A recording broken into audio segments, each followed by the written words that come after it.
Hello YouTube land, it's Debbie from the Canadian Crocheter. Today is Wednesday the 29th of January.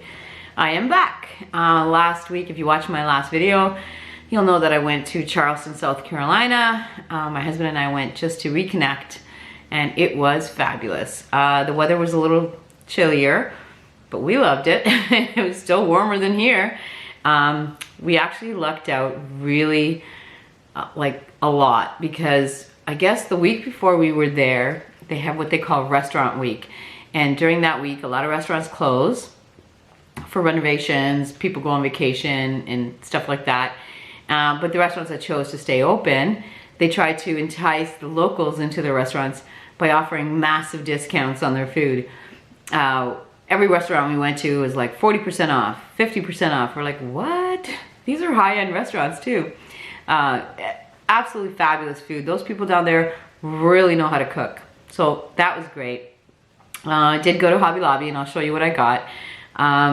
What else? Oh, I put my foot in my mouth when I was down there. So before I left, there were some suggestions to go to the slave market. And I did some Googling too, and they all called it slave market. So when I got there, I asked someone, where's the slave market? Well, they were very, very offended. They said, that's not a slave market, it's the city market. Like, oops. Oops, I didn't know. So, but anyway, the slave market or city market was, it's like 3 or 4 blocks long and it's like an open air market. So they have a roof and then they open these windows up, I guess in the summertime.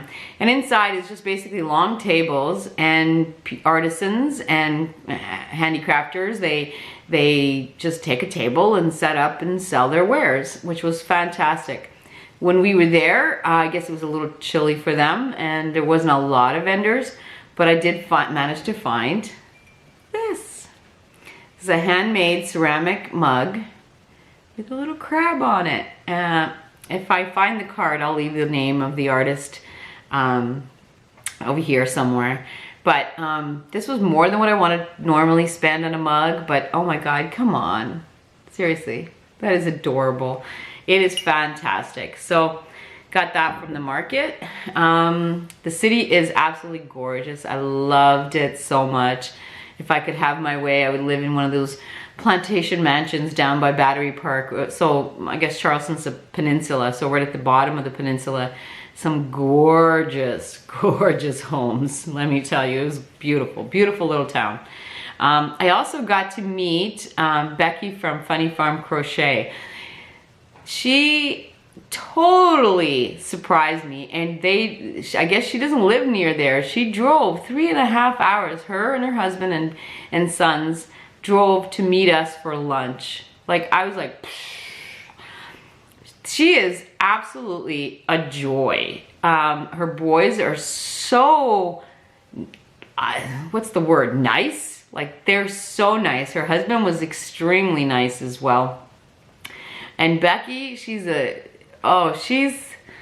crazy, but in an absolutely hilariously great way. And she gives such great hugs. I have a picture, I guess you've seen it if you follow me on Instagram, you've seen it.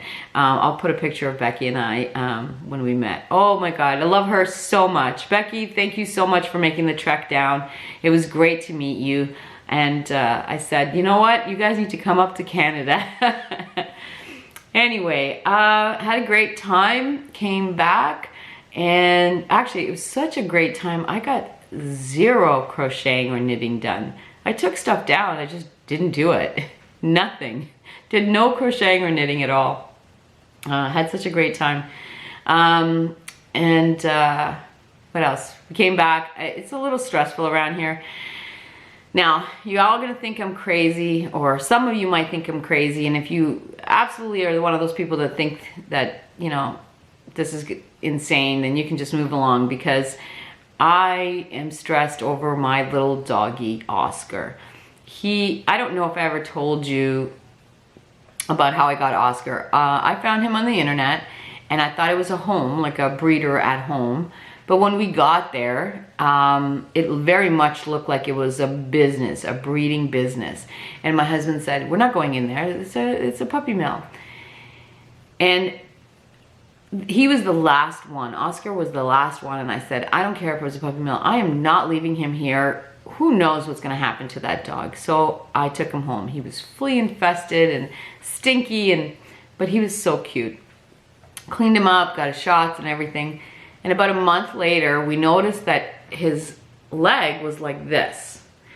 And so we took him to the vet, and it turns out that he had a broken leg or a broken elbow, and it healed improperly. So as he was growing, the leg just kept curving out. So he had surgery to correct that. And when they corrected it straight, his paw was still a little wonky like that. And which was, the vet said it's fine, you know, he'll be fine. And if I can get a good picture, I'll put it here of what his right paw looks like. But I guess recently he's been licking his leg a lot. And so we took him in, and it turns out he has a yeast infection that was caused by the licking, and he's licking because he's in pain. So we did do some laser therapy for pain, which I'll show you a picture of that. We all had to wear goggles because you're dealing with lasers. I'll put in a couple of pictures of him wearing his goggles. So cute. And that was just to alleviate some of the pain because his paw, the way he stands, it's pulling on the tendons. So I was talking to the vet and I said, how come they don't have this laser stuff for us humans? And she said, yes, they do, but it's expensive. So I said to her, the next time I'm in pain, I'm going to her. She laughed. She didn't say yes, but hey, why not? It's a laser. Why not? Why wouldn't it work on me? But anyway, so I've been really stressed about him, and I'm going away again on Sunday. I'm going to Nassau, Bahamas. I'm not thrilled about going because I'm stressed about him. I'm worried about him because when I come back, we're gonna have to see the orthopedic surgeon again to, more than likely they'll have to break the paw and reset it just to alleviate some of the tension that's there. So I'm kind of stressed about that. And I know I sound like a crazy dog lady, and if you think that, I'm sorry, but I am a crazy dog lady. These dogs are I love them dearly, you know, they're part of our family. Anyway, the Nassau thing, like I said, I didn't really want to go, but it's a business thing for my husband, and he didn't really want to be the only one without a spouse, so I agreed. Yeah, so I'll be away next week again. But anyway, I did go to Hobby Lobby. I'm going to show you the few little things that I bought from Hobby Lobby that I'm keeping for myself. I did buy a few other things, but they are gifts, and I'm not going to show them. Yeah, I had a blast. Now, I only took a carry-on. When I travel and have to carry a checked bag or take a checked bag, it takes forever to get the bag. See, a lot of times, you know, an hour, 2 hours, you're waiting for your luggage. I did not want to do that. So carry-on, that's it. Whatever I could squeeze in my carry-on and a few in my husband's carry-on, that's what I bought. And it was so funny because I was so sad because I was torn. I want this and I want that. And I see all these Americans showing their Hobby Lobby hauls, and I want it all. And I was so sad because I was torn. And my husband just made a great point. And he said, well, you're only a few hours away from the border. Why don't you just drive down every couple of months? Go to Hobby Lobby. And I'm like, you're right. Why don't I do that? So that's what I've decided to do this year. I'm going to go every couple of months. I'm going to go down to the border, or across the border, and I'm going to shop at Hobby Lobby. I'm absolutely sure I can find a girlfriend or two to come with me. So that's what I'm going to start doing. And I'm not going to feel bad that I can't get Hobby Lobby yarn. Okay, so I'm going to show you what I've got. By the way, I have no finished objects to show you. I guess I should have told you that right after the beginning.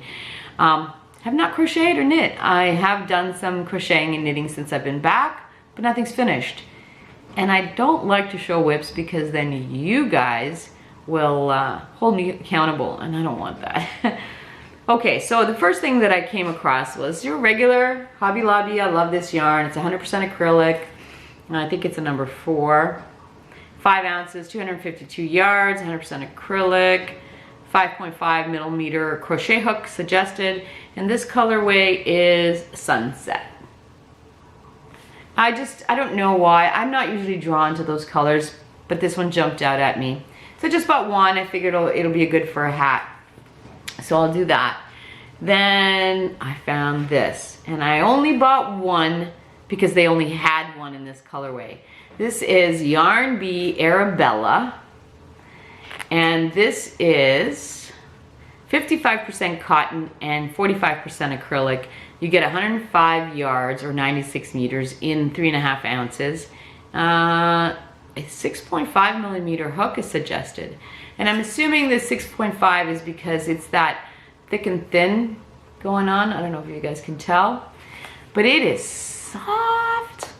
So I want to make something out of this, and if I love it and I love working with it, I'm going to go back and get some more of this. This is so lovely. Oh, what is the colorway?